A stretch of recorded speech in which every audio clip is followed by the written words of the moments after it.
December 1915. Thick snow blankets a pioneer village in northern Japan. In just 2 days, 6 people, women and children, are dead, and some of them have been eaten. There was only one culprit, and it wasn't human. A brown bear weighing over 300 kilograms had come down from the mountain. It smashed through doors, entered the houses, and dragged bodies into the forest. And here's the question that haunted that village for generations.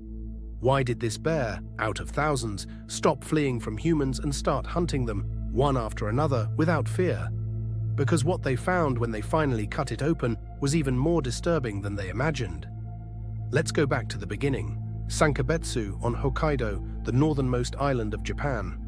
In 1915, it wasn't a town. It was a handful of pioneer families clinging to wild land.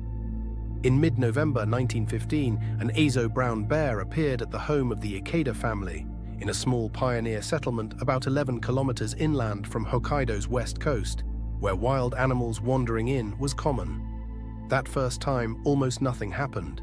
The family's horse panicked loudly at the encounter, but the bear fled after taking only some harvested corn. Corn, a hungry bear stealing food.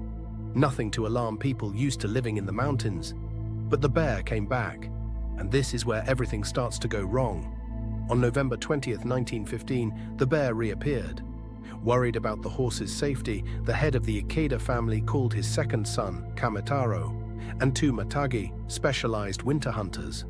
The Matagi were experts at killing bears, and when the animal visited the farm again, 10 days later, the 4 men fired on it and wounded it.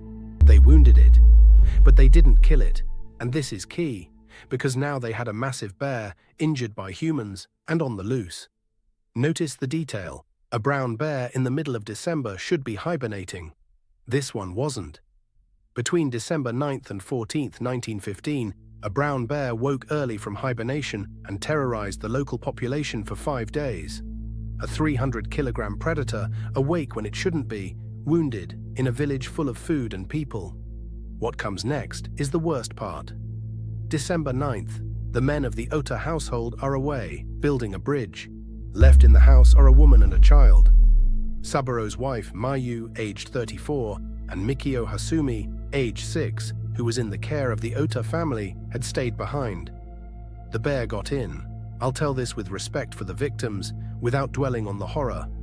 When a neighbor named Yokichi returned to that house, he found a scene he couldn't comprehend.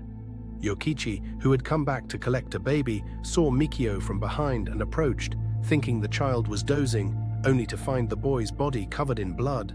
The woman, Mayu, had vanished. The bear had taken her. The villagers, stunned by what had happened, saw the tracks and understood it was the work of a brown bear. They organized a search party, recovered some of the remains, and held a wake that very night. And here comes the mistake that would cost more lives. Because bears, when they lose their prey, come back for it. And this one came back. The next day, December 10th, the bear burst into another house, the home of the Mayoki family, where several terrified neighbors had gathered. The bear crashed through the front window and attacked everyone inside, including a pregnant woman. When those 2 days were over, the toll was devastating. In 2 days, 6 people had lost their lives, one of them pregnant. Among the victims was a pregnant woman, Take, aged 34, and 2 3-year-old children who were with her. And a 6-year-old boy was rescued with his body mauled by the bear, but died about 20 minutes later. Now think about it. A single animal, 2 houses, 6 dead in 48 hours. Why didn't it flee the way bears flee? Hold on to that question, because the strangest part is still to come. Panic gripped the village. After the attack, only the veterans of the Russo-Japanese War stayed at their posts. Everyone else fled. One of the men from the Miyoke household, desperate, went to find the only man who could stop this. A legendary hunter. Miyoke Yasutaro had heard that a local man named Yamamoto Heikichi was an expert bear hunter and went to visit him at his home. And this is where the case stops being just a tragedy and becomes something almost mythological. Because Yamamoto recognized the animal from the description. Yamamoto was certain the bear was the feared man-eater he called Kesagake, meaning the diagonal slash from the shoulder, named for a white pattern running from its back to its chest. It had already been blamed for the deaths of 3 women in a neighboring village. Read that again. 3 women. In another village. Before Sankabetsu. This was not a bear that had been frightened. According to the hunter who knew it best, it was an animal that had killed people before. A repeat offender. And that points to the answer to our question. This wasn't an isolated attack out of fear. It was a pattern. But there was a problem. The hero didn't want the role. By then, Yamamoto had pawned his rifle to buy alcohol, and he turned down Miyoki's plea for help. The man who could save the village had traded his weapon for drink. And meanwhile, the bear was still out there. The authorities reacted.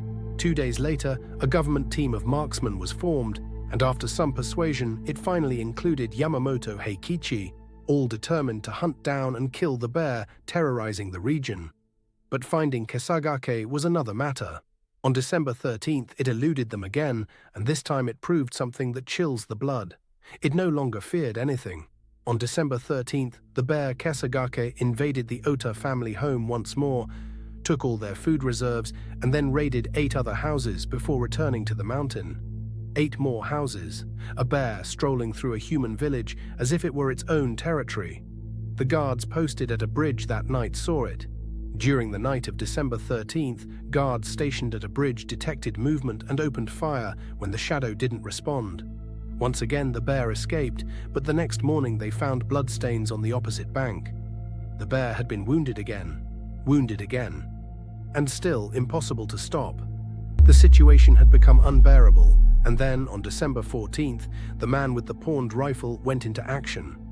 Taking 2 other hunters with him, Yamamoto set out to track Kesagake, and the experienced bear hunter successfully followed his prey, finding it resting beneath a Japanese oak.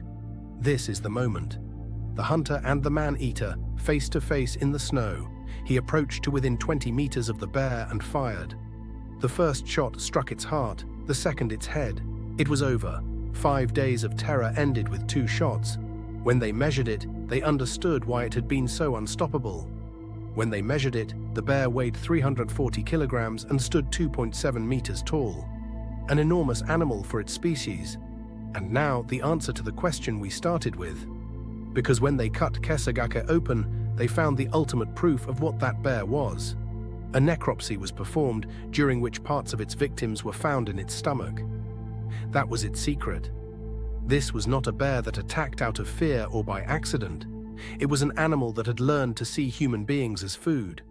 A bear that tasted human flesh, perhaps after those 3 women in the neighboring village, perhaps before, and never forgot it.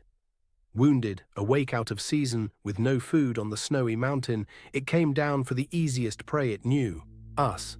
That's the most uncomfortable answer. It wasn't a freak of nature or a curse, it was a predator making a cold, perfectly natural calculation. The rest is silence. After the attack, most of the villagers of Rokusensawa left soon after, and the place quickly became a ghost town. And the scars remained. Okawa Haruyoshi, who was 7 years old when the incident happened and was the son of the village mayor, became a prolific bear hunter. He vowed to kill 10 bears for every victim of the attack, and by the time he turned 62, he had killed 102. An entire life devoted to striking back at that blow. Of Kesagake itself, almost nothing physical remains. Although the bear's skull and part of its fur were preserved at the time, they were later lost, and no trace of Kesagake survives. All that remains is a statue near the site of the first attack, and the question that bear carved into the snow of 1915. When you strip a human being of all their technology in the darkness of a snowy forest, who is the prey?